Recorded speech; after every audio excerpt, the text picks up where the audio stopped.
Chers amis, bonjour, je suis l'évangéliste Françoise Massamba. Cette semaine, nous méditerons ensemble la parole de Dieu sur Maranatha Télévision dans votre émission Je médite.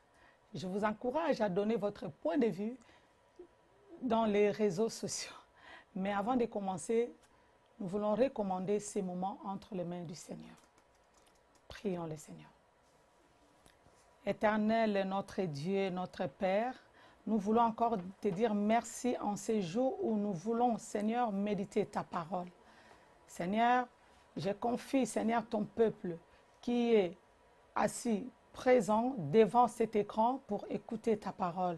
Laisse que ta parole nous fasse du bien au Seigneur parce que nous savons que sans ta parole, nous ne pouvons pas vivre dans la joie et dans la paix. Seigneur, ta parole nous fait du bien et nous te confions ces moments dans le nom puissant de Jésus qui est notre Seigneur et Sauveur. Amen. Aujourd'hui, nous lisons notre texte dans le livre des Romains, Romains 15 à partir du verset 14 à 21.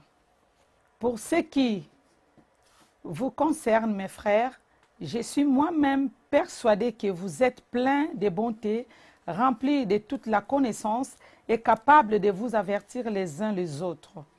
Cependant, à certains égards, je vous ai écrit avec une sorte de hardiesse comme pour réveiller vos souvenirs à cause de la grâce que Dieu m'a faite d'être ministre du Christ Jésus pour les païens. Je m'acquitte du service sacré de l'évangile de Dieu, afin que le païen, lui, soit une offrande agréable, sanctifiée par l'Esprit Saint. J'ai donc sujet de me glorifier en Christ Jésus vis-à-vis de Dieu, car je n'oserais rien mentionner que Christ ne fait par moi pour amener les païens à l'obéissance en parole et en œuvre par la puissance des signes et des prodiges, par la puissance de l'Esprit. Ainsi, depuis Jérusalem et en rayonnant jusqu'à Illyrie, j'ai abondamment répandu l'évangile du Christ et je me suis fait un point d'honneur d'annoncer l'évangile là où Christ n'avait pas été nommé, afin de ne pas bâtir sur les fondements d'autrui, mais selon qu'il est écrit, ceux à qui il n'avait pas été annoncé verront, et ceux qui n'en avaient pas entendu parler comprendront. En lisant cette parole, mes bien-aimés, nous voyons combien l'apôtre Paul a les soucis pour l'œuvre. J'ai intitulé le passage du jour « S'engager à annoncer ou à témoigner Christ ». Et quand je lis la parole de Dieu, l'apôtre Paul, en commençant cette recommandation, il voulait d'abord se rassurer que les chrétiens sont en train de bien garder et bien assimiler la parole de Dieu, parce qu'il parle, il commence ces passages par « Je suis moi-même persuadé que vous êtes plein de bonté ». Il voulait se rassurer pour la bonté qu'il pouvait avoir, parce que c'est très très important avant d'aller annoncer la parole de Dieu, comme je l'ai dit tout à l'heure. Nous devons avoir cette qualité, la bonté. Donc, il a essayé d'énumérer 3 qualités que j'ai trouvées là. Il a parlé de la bonté, de la connaissance et de la capacité d'avertir les autres. C'est très, très important d'avoir ces qualités, mes bien-aimés, pour aller annoncer. Si nous vivons, Christ a voulu que nous puissions parler de lui, annoncer la bonne nouvelle partout où nous irons. Et il faudrait avoir la bonté de Dieu. Parce que la bonté, c'est défini comme étant une qualité qui nous ramène à être sensibles aux douleurs des autres. Nous avons été sauvés, nous aussi de notre tour, nous devons sauver les autres.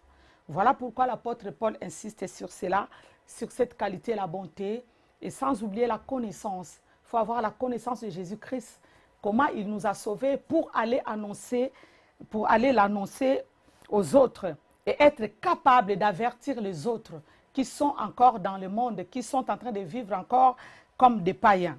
Voilà pourquoi l'apôtre Paul est fier d'être ministre de Dieu. Il a mentionné quelque chose, il a dit « Je suis appelé pour servir Christ. Et il a dit que je m'acquitte. Si vous lisez dans le verset 16, il a dit, je m'acquitte du service sacré de l'évangile de Dieu afin que le païen soit une offrande agréable. Il avait le souci des païens. Il ne voulait pas se limiter sur lui-même, comme on voit aujourd'hui. C'est vrai, nous sommes à l'église, mais beaucoup de chrétiens s'enferment à l'église. Or, l'église est aussi dehors. Il faut que nous puissions penser aux autres qui sont encore dehors. Ils ont besoin d'entendre, d'écouter la parole de Dieu. Il faut que quelqu'un puisse aller là-bas. Et il faut avoir cette compassion, comme l'a dit l'apôtre Paul. Cette bonté d'aller dehors pour aller annoncer Christ. Arrêtons de passer notre temps dans la distraction. Christ nous attend dehors pour ramener cela à l'intérieur. Mais qu'est-ce que nous constatons dans nos églises actuellement? Nous remarquons que les gens viennent à l'église pour faire sortir les gens qui sont à l'église, les ramener dans leur église. Non, il a dit dans le verset plus bas, il a dit, je me suis fait un point d'honneur d'annoncer l'évangile là où Christ n'avait pas été nommé. Il y a des coins dans ce monde où l'évangile n'a pas encore été prêché. C'était ça le souci de l'apôtre Paul. Il n'a pas cherché à aller vers ces gens-là qui ont déjà entendu la parole, mais il cherchait à voir les gens qui sont dehors. Nous aussi, de notre côté, nous devons faire cela pour accomplir l'œuvre de Dieu, mes bien-aimés. C'est vrai, il y a trop de distractions dans ce monde. Souvent, nous remarquons, mais quand nous nous réveillons, même dès le matin, nous n'avons pas, beaucoup de gens n'ont pas les soucis des âmes. Le monde est tellement défiguré parce que dès le réveil, la personne, si on remarque, la première chose, surtout nos jeunes, la première chose, quand ils se réveillent, il prend son portable pour regarder, pour voir les messages ou surfer sur Facebook, dans tant de choses. C'est une distraction, mes bien-aimés. C'est vrai, on commence la journée par la prière pour aller annoncer Christ et se préparer pour ramener des âmes à Christ. Voilà notre émission, mes bien-aimés. Arrêtons la distraction. Nous ne pouvons pas arrêter de parler de Christ. Nous devons parler de Christ dehors. Arrêtons la distraction. Bien-aimés dans le Seigneur, je vous invite tout simplement à prendre cette décision de s'engager à aller annoncer Christ. Prends la décision aujourd'hui, toi qui n'as pas encore pris la conscience d'aller parler de Jésus-Christ. Prends la décision. Arrêtons, bien-aimés dans le Seigneur. Arrêtons et changeons notre mentalité. Allons vers ceux-là qui n'ont pas encore entendu parler de Christ. Voilà, ça c'est le désir de Dieu. Donc nous voulons prier pour recommander ces instants entre les mains de Dieu pour cette parole que nous avons reçue en ces lieux. Nous avons besoin de la connaissance. Prions le Seigneur. Éternel Dieu des armées, nous te disons merci pour cette parole. Seigneur, tu veux que nous puissions prendre la décision, que nous puissions changer de mentalité et que nous puissions aller annoncer, Seigneur Christ, dans le monde entier, là où les autres n'ont pas encore entendu ta parole.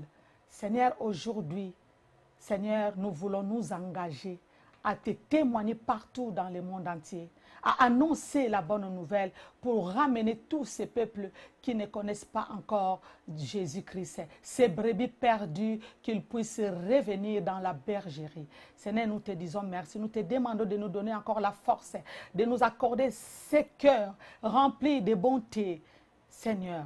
Et nous voulons continuer à apprendre à connaître ta parole pour aller annoncer et exhorter les autres, se conseiller mutuellement pour enfin que nous puissions gagner les autres dans le Seigneur. Dans le nom puissant de Jésus, Seigneur, nous te disons Amen. Amen. C'est déjà la fin de notre émission. Rendez-vous demain pour la suite de la méditation. Merci de nous suivre sur cette chaîne Maranatha Télévision, numéro 142 sur Orao Télécom.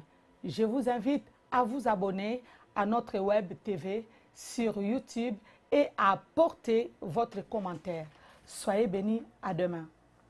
Maranatha, Jésus revient. Chikoyana mwana na moto. ezali pembeni. Yeah. Maranatha, Jésus revient. Chikoya na mwana na moto ezali pembeni.